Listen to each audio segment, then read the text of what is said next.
Hi everybody, Stefan Molyneux from Free Domain Radio. Hope you're doing well. Wouldn't it be great if when society faced a real crisis, it could just shine out the big H flashlight, the searchlight? We need a historian out here to give us some perspective. Well, of course, there are a lot of Middle Eastern people on the move. Of course, the majority of them Muslims. This is not the first time in history this has happened. I'm not saying this is exactly the same as the past, but those who do not understand the past are condemned to repeat it, as the saying goes. So we need to put things in perspective, because there's this kind of general historical principle which goes like this: Europeans, bad Europeans, slavery, colonialism, smallpox blankets, genocide, bad Europeans.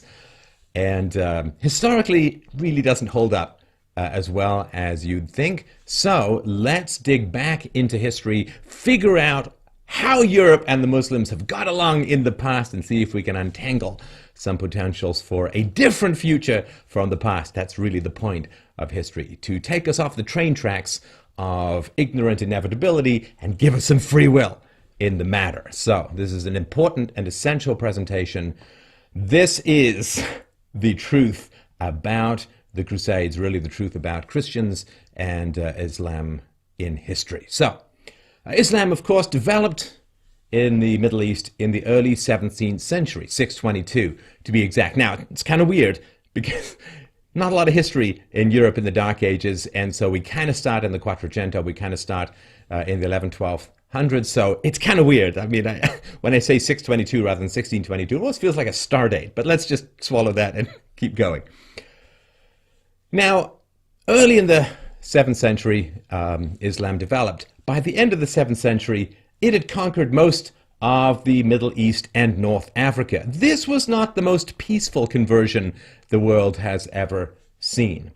So let's get started. See, before Islam, the Middle East was populated by millions of Christians and Jews and Zoroastrians and Arab polytheists. It was home to some of the largest centers of Greco-Roman civilization and Christianity. Zoroastrianism, the greatest religion, because it gave us Farouk Bulsara I, Freddie Mercury. Nonetheless, the Christian church back in the day had five major jurisdictions, or patriarchates, whose capitals were the following cities: Alexandria in modern-day Egypt, Antioch, located in modern-day Turkey and known as the cradle of Christianity, Constantinople, yes, it's a tongue twister of a song, and is located in modern-day Istanbul, Turkey, Jerusalem, of course, the holy ground of Christianity, Judaism, and Islam, and number 5, Rome. So this is where it started. Now, in 613, Zoroastrian Persians captured Antioch in modern-day Turkey. Several decades later, the Persian Empire was conquered by the Muslims, and Antioch came under Muslim rule. 637, Jerusalem was captured by invading Muslims, creating great fodder for Christa Berg songs. In 641, Alexandria fell in Muslim hands, into Muslim hands during the Muslim conquest of Egypt. Now, Christianity, kind of a Middle Eastern religion. Not really Christian countries left in the Middle East. You could argue Lebanon with its sort of split power, but Christianity is kind of fading there. So one historian has noted, quote, less than a generation after the Prophet's death, Christian North Africa, home of theologians such as St. Augustine and martyrs like Saints Felicity and Perpetua, who were central to the development of Christian tradition and thought and rich with Christian history, had fallen to Islam, right? Christian North Africa. Think of Christianity in North Africa? Not anymore. In short, North Africa, from Egypt to present-day Morocco, was a vibrant part of the pre-Islamic Christian world. How many Christians are there in North Africa today? And what happened to all the millions of the rest? So, let's get into Constantinople. Sieges, plural of Constantinople. Constantinople, the capital of the Christian Byzantine Empire, was first besieged by Muslim forces in 674. After 4 years of fighting, the Muslims were finally repelled. Quote from one historian, the Arab attack was the fiercest which had ever been launched by the infidels against a Christian stronghold, and the Byzantine capital was the last dam left to withstand the rising Muslim tide. The fact that it held saved not only the Byzantine Empire, but the whole of European civilization. So Roman Empire 101, of course, there was an eastern part and a western part of the Roman Empire. The western part, of course, fell with the fall of Rome, but the eastern part lasted several hundred years longer. The Muslims returned to Constantinople with a vengeance. Apparently they'd left their keys and scimitars behind in 717 and laid siege to the city once more. The Byzantines, aware of the Muslim threat, had signed a treaty with the Bulgarian Emperor Turvil the previous year. Under terms of the treaty, Turvil was bound to help repel the Muslims at Constantinople. And so the Bulgarian army attacked the invading Arabs and forced them to fight a war on two fronts, as happened to Germany in the First World War and again in the Second World War. Not a very easy thing to survive.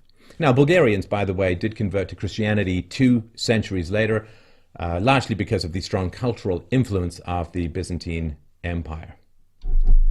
Now, sandwiched between the walls of Constantinople and the Bulgarian forces, the Muslims were gradually worn down and eventually lost to a Bulgarian onslaught.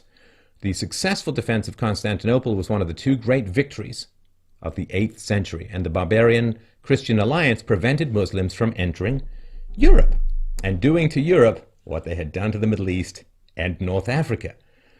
Indeed, when the Byzantine Empire was finally conquered by the Muslim Ottomans in 1453, there were Muslim armies at the gates of Vienna in the heart of Europe within less than a century. Within less than a century. So this idea that you kind of got to keep them out, otherwise they're going to overrun you, well, it was proven true in 1453, after 1453. So, Italy. Muslims first invaded southern Italy, which was then a part of the Byzantine Empire, in 667. And relentless raids continued until the island of Sicily was eventually fully conquered in 902. An Islamic state, the Emirate of Sicily, was established on the island, and Muslims would remain in control of it for 264 years.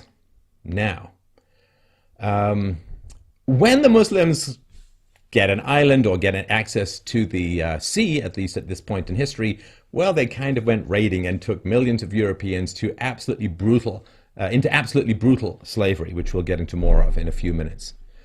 So using Sicily as the base of their operations, Muslims began to raid the southern parts of the Italian peninsula for hundreds of years.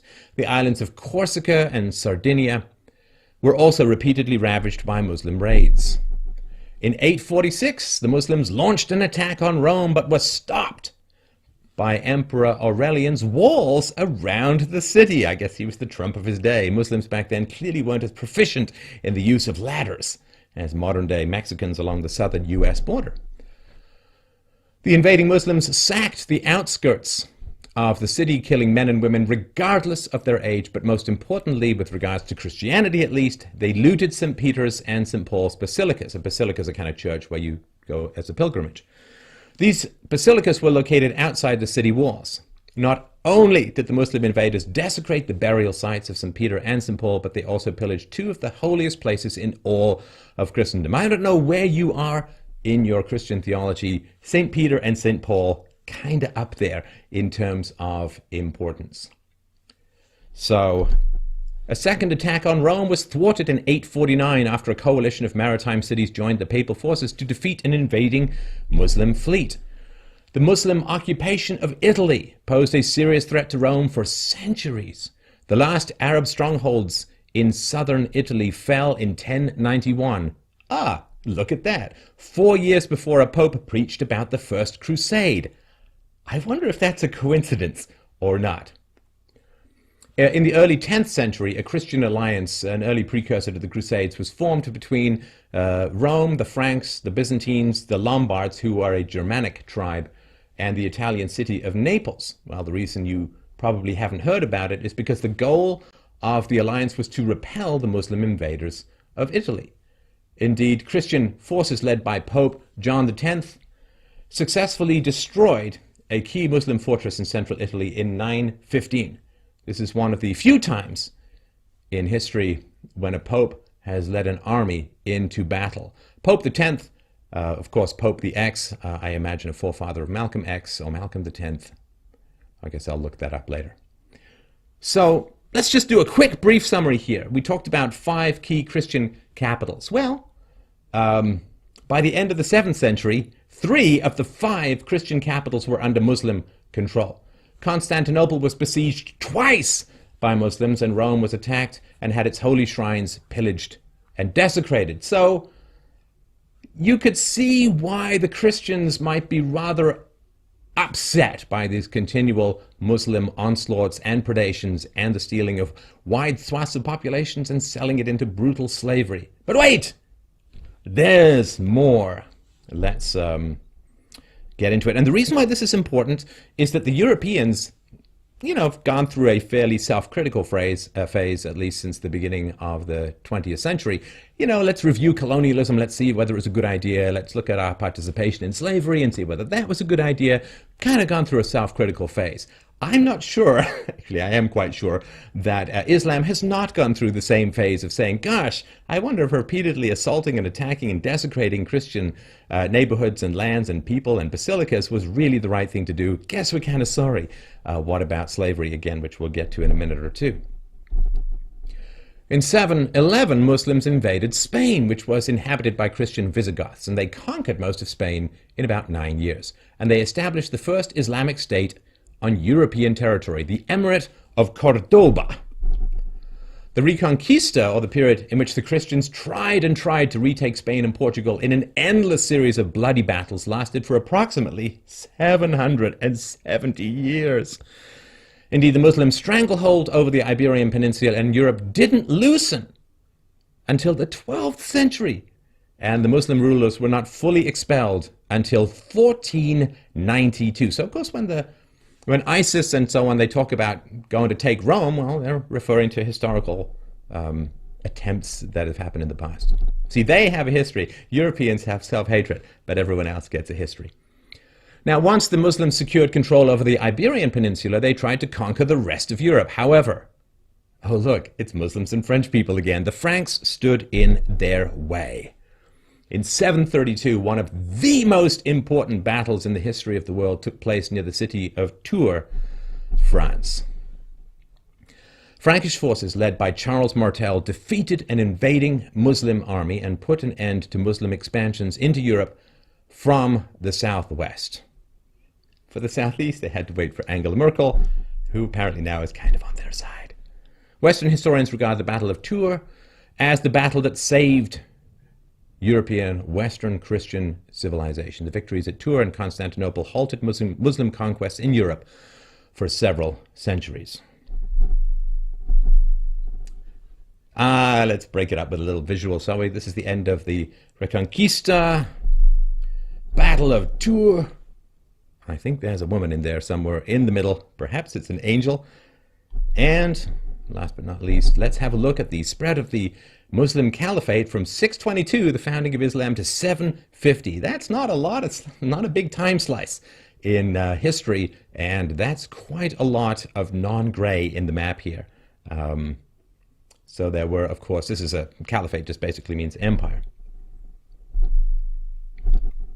So what was life under Muslim rule? For the Christians in the Middle East and North Africa, and perhaps soon to be Europe, well, quite brutal, I think is the phrase we're looking for. So, here's how it worked. If Christians somehow survived the Muslim onslaught and weren't forcibly converted to Islam, they were given the status of zimmis, non-Muslim second-class citizens, and were required to pay exorbitant taxes. The most common method of subjugating the Christian population were the jizya, a religious head tax imposed on non-Muslims, and the kharaj, a non-Muslim land tax. Right? So if you weren't a Muslim, you had to pay these taxes.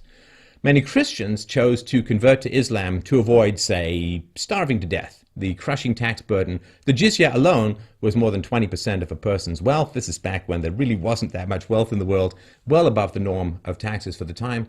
And of course, this particular tax could be set much higher depending on the whim of the Muslim rulers. Now, of course, it was a slow train of news in the Middle to Ancient world. So news of the Christian suffering reached the West in the late 10th and early 11th century, when a Muslim emperor ordered the persecution and forced conversion of many Christians in his empire. The oppression of the Zimis culminated in the destruction of the Church of the Holy Sepulchre in Jerusalem, the most revered church in the Christian world. So the Church of the Holy Sepulchre is the site of Jesus' crucifixion, burial, and resurrection. Kind of key, kind of important, kind of central. A historian has noted, word reached the West fairly quickly of the Christians' suffering and vulnerability, of the destruction of the Church of the Holy Sepulchre, and of the difficulties encountered by pilgrims to the Holy Land. You've got to go make the pilgrimage for a lot of these people. That news would color and inform Western attitudes towards Jerusalem and Muslims throughout the 11th century and into the era of what we call the Crusades. So, even though the Christian Byzantines repelled the second Muslim attack on Constantinople, the fight for the survival of their homelands was far from over. Indeed, the bloody battle between the Byzantines and the Muslims continued for centuries, and both sides had various degrees of successes and failures. Despite their desperate attempts, the Byzantines never succeeded in recapturing their territory. As devout Christians, they tried to reclaim Jerusalem, but failed repeatedly. Of course, Jerusalem, incredibly important to the Christian world, so as one historian puts it, quote, the Byzantines were demonstrably trying very hard to recover it more than a century before the First Crusade. In 1071, the Christian Byzantines suffered a crushing defeat by the Muslims, lost a large part of their territory, and even allowed their emperor to be captured. Between 1073 and 1095, the Byzantines desperately begged members of the Western nobility and Christian leaders for military aid. And remember, if the Muslims get through the Byzantines, they're at the gates of Vienna before you know it.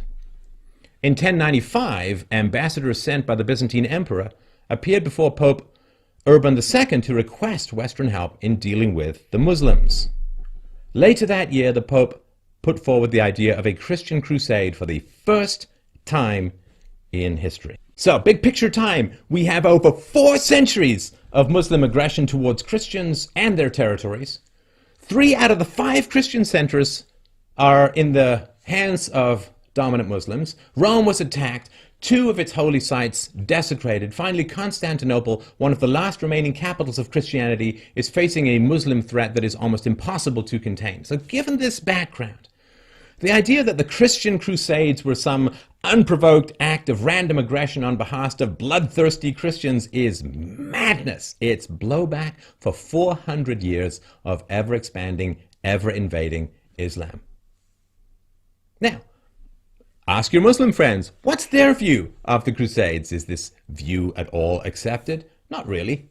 In general, nobody mentions the fact that Jerusalem, whose capture was the goal of the First Crusades, was first conquered by the Muslims, and the Christian Crusaders just wanted to take back what was theirs to begin with. You know, it's funny how 400 years of throwing endless waves of people at the Christians will eventually get blowback. And I'm telling you, when Europeans get annoyed, they get very annoyed. So, you've heard a lot about Western colonialism. You know, one of the interesting things about Western colonialism, and we've got a whole presentation about this, which we'll link to below. Generally, the life expectancy went up, the rule of law was established, and generally corruption diminished and so on. And, you know, when the British left, for instance, in Pakistan, a lot of people fled because the Muslims were coming. So, have you heard much about the Muslim colonialism, the Muslim imperialism, Islamic caliphates, the empires? Well, at the height of its power, the first Muslim empire, the Rashidun Caliphate, spanned a territory of 9 million square kilometers. That's close to the size of the modern United States, so not particularly small. The second Muslim empire, the Umayyad Caliphate, was 1.5 times larger, clocking in at 15 million square kilometers. That's close to the size of modern-day Russia, which, if I remember rightly, is a little bit tough to pogo stick across in 1 week. So let's compare the Roman Empire, which of course most Europeans have heard of. The Roman Empire in its prime encompassed only 5 million kilometers square, the kind of thing that you lick and put on a postage stamp. Now, after 800 years, the Roman Empire had 5 million square kilometers. The Umayyad Caliphate became 3 times larger than the Roman Empire in less than 130 years after Muslim conquests began in the Middle East. So it took less than 130 years for the Muslims to do 3 times what the Roman Empire took 800 years to do. So it was spreading. Is kind of what I'm saying. I guess they were just very convincing. Now, Muslim conquests weren't limited to the pre-Christian Crusade times. They continued well into the 17th century. The Ottoman or Turkish Empire captured Constantinople in 1453, putting an end to the Christian Byzantine Empire, conquered the Balkans, and eventually attempted to capture Vienna, located right in the middle of Europe, in both 1529 and 1683. In 1878, after Russia won a Russo-Turkish war, Bulgaria was the last European territory to be freed from Muslim rule. Ah yes, for those counting, that's 1,122 years after the Emirate of Cordoba was established. And again, to get a sense of what life was like for Christians under Muslim rule, take a look at the history of the Balkans. Not only were Christians massacred every time they opposed their Muslim overlords, but they were also forced to pay this religious tax, the jizya, in exchange for keeping their religion and, say, what they were sentimentally attached to, which was their heads still being on their bodies. Now, interestingly, ISIS is currently forcing Christians in Syria to pay this jizya, this particular religious tax. And the Turks also imposed what is not euphemistically called the blood tax. Now, under the Turkish Muslim Ottoman rule, the Christian boys aged 8 to 18 were routinely abducted from their parents, forcibly converted to Islam, and then enrolled in the Ottoman military, which formed the elite Janissary Corps. So stolen from your parents, forcibly converted to Islam, thrown into the military. That is quite a tax. Let me put it. It's a little tough to put that on your 1040. Now, of course, every time you hear about Europeans in sort of the mid-last millennia, slavery, domination, imperialism, slavery, you European bastards. Well, did you ever hear about Islamic slavery? You should have, because it was really quite a lot, very big and exceedingly brutal. And we got a whole presentation on this channel called The Truth About Slavery. We go into this in more detail. But Islam dominated the slave trade between the 7th and 15th centuries. The Christians entered the market of human flesh much later. 1519 to 1815 is the period of Christian slave trading. The death toll from 14 centuries of the Muslim slave trade in Africa is estimated at over 112 million souls. Now, the Muslim slave trade typically dealt in the sale of castrated male slaves called eunuchs. Eunuchs, later to be renamed as an operating system, were created by completely amputating the scrotum and penis of 8 to 12-year-old African boys. As you can imagine, the survival rate of this savage mutilation was very, very low.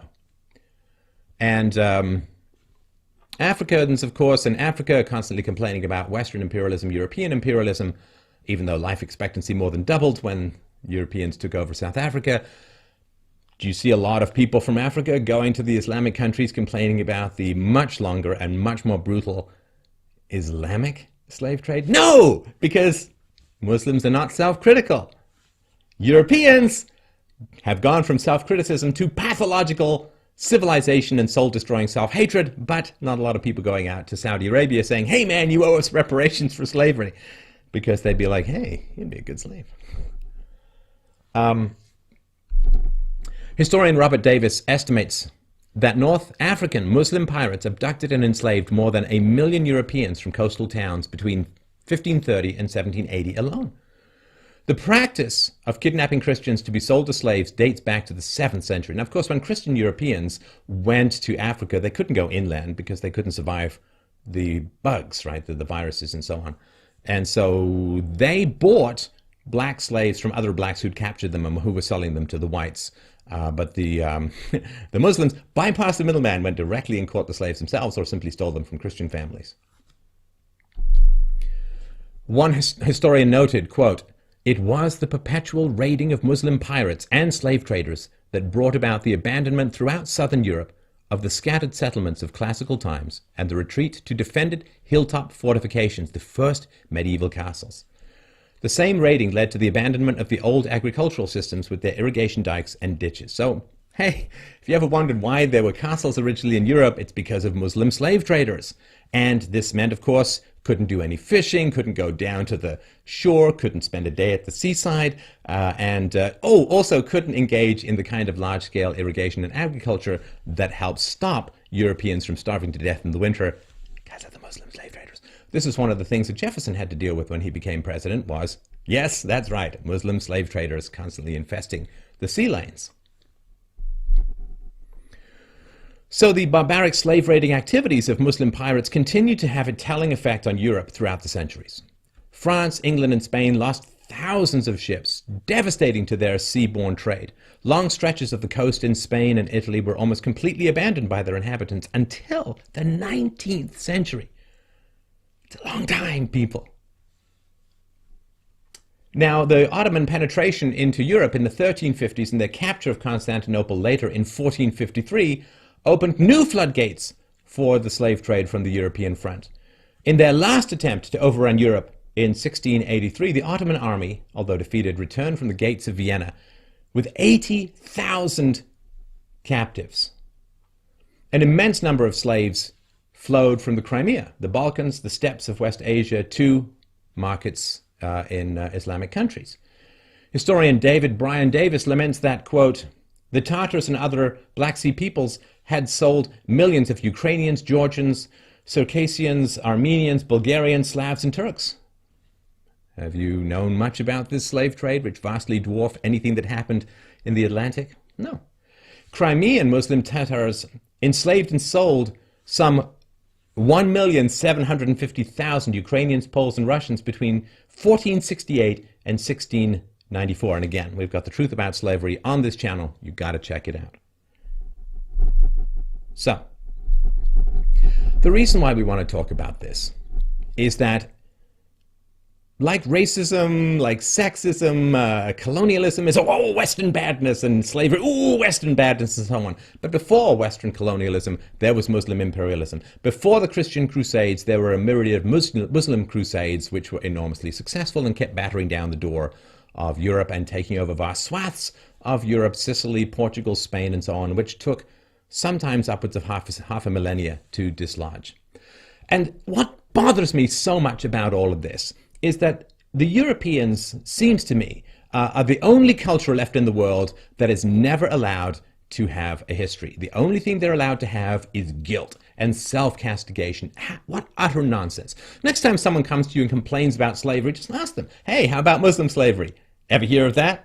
Ever care about that? No, because the Muslims don't self-attack on it, and therefore nobody wants to install the big giant guilt button that people repeatedly pound so that Europeans cough up money and resources so you'll stop making them feel guilty about things they never did individually, and which European civilization, such as slavery, actually ended. It was European civilization, particularly the British, who spent immense amounts of blood and treasure to end slavery around the world. So this is a history that you need to know. There's an enormous amount to be incredibly proud of in European history, and that, of course, is a great challenge to the world, who don't want a confident Europe, because then they can't come in on the welfare state and slowly infiltrate the society as a whole.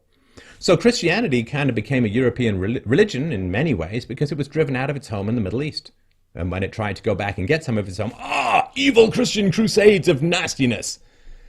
And people, I mean, this is true for everyone. You have a history. This history is important. You know, Europeans, by hacking at the roots of their history and destroying the source, any respect for the source of their culture, if you don't have a history, you're like a tree without any roots, just plopped down there on the ground. The first breeze or a guy leaning against you, you're just going to fall over. And it's hard for people in Europe, and even in North America to some degree, but particularly in Europe, it's got kind of secular, it's got kind of lazy, it's got kind of like, hey, am I going to get that promotion? I wonder if that new video game's coming out. There's this girl I really like at the cafe. It's become very sort of small-minded and personal and hedonistic. There's a place for all of that. But because Europe has become so secular and has become so self-hating, it really doesn't have much luck understanding the mindset of religious people who believe they are genuinely hooked into a much larger plan, who have a much deeper sense of history, and who have a much bigger purpose. That is a big, big challenge. And if there is to be a civilization in the future, in other words, if we're going to keep what largely white Western European Christians have developed, scientific method, the free market, philosophy, reason, evidence, equality for women, a separation of church and state, rule of law, innocent until proven guilty, all those nice little things that make life worth getting out of bed for. If we're going to keep that, I have a message to all Europeans, and even those of us in North America. Stop apologizing! Please, dear God, you've got to stop apologizing. By any objective standard, Europe ranks very low on the list of criminal enterprises throughout history, and, as I gave off a brief list off the top of my head, has an enormous amount to be incredibly happy and proud of. So the next time someone starts talking to you about slavery or colonialism and so on, say, hey, how does Europe rank relative to all of the other cultures throughout history? And they won't have a clue. They pick on the Europeans because Europe has a history of self-criticism and revisionism and a willingness to own up to that which was wrong in history and work to make it better. Now, if you're self-critical among healthy people, that's really, really good. How wonderful, how helpful, how great. However, if you are, say, awash in a world of pretty sociopathic and destructive cultures, self-criticism is a giant weakness, and those cultures will pound you down until you bounce back hard or go right through the bottom of the earth. Let us stop apologizing. It's so ridiculous, it's so embarrassing, and it's so unnecessary. If Europe is so bad, if North America is so bad, why is everyone trying to get in? Because there's great wealth and great value and great civilization and great treasure that for 2,500 years, since the days of the pre-Socratics, has been slowly evolving and pushed along by the West, by Europe, by North America. Stop apologizing. Stop defending. Start pushing back. Everything that we have inherited, we will lose if we continue to attack ourselves. And the light in the world, so briefly sparked over the past 2,000 years, will be gone. Possibly forever. This is Stefan Molyneux for Free Domain Radio. Please help us out. freedomainradio.com/donate to help out the show. Please help us get this essential message to the world and to the future. And thank you so much for watching.